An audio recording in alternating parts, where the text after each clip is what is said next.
Salut, mardi 26 mars 2024. Bon, sur cette histoire de pont à Baltimore, on va faire l'épilogue.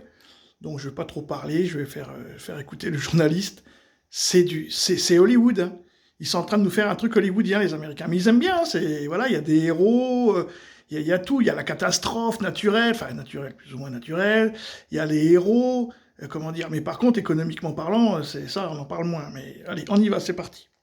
Dont cet accident effectivement extrêmement spectaculaire s'est produit. Il faudra voir vraiment les causes profondes, mais on est véritablement sur une histoire américaine telle qu'elle a été racontée par notamment le gouverneur du Maryland en début d'après-midi. Alors qu'on voit ces images spectaculaires effectivement Spectaculaire, de ce et conteneur. sachez que derrière les caméras, vous avez maintenant des dizaines de navires qui attendent et qui vont devoir faire demi-tour, ce qui va causer une crise sociale absolument effroyable dans une ville qui est largement touchée depuis des décennies, celle de Baltimore. Comment ça se passe? Sur les coups de 1h20, il y a une avarie totale au niveau électrique sur ce porte-conteneur.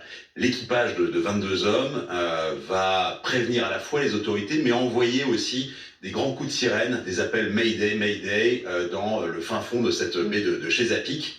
Et c'est là qu'on arrive vraiment dans l'histoire américaine. Sur ce pont, vous avez 8 ouvriers qui sont en train de réparer des nids de poules. Le gouverneur l'a dit, il n'y avait pas de problème de structure du pont.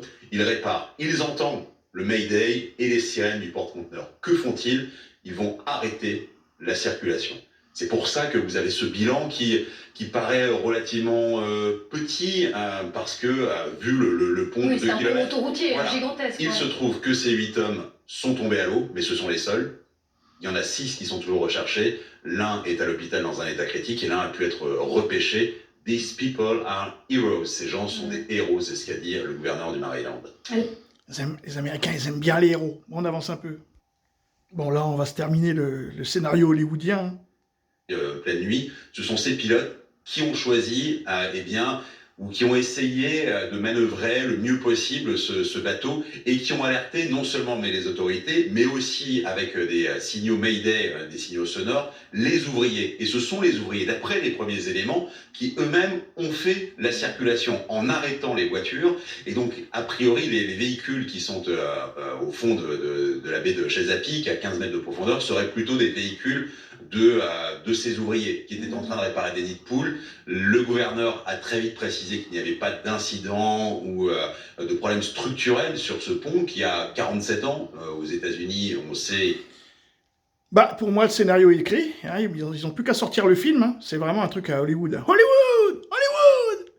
Ah, putain d'Américains.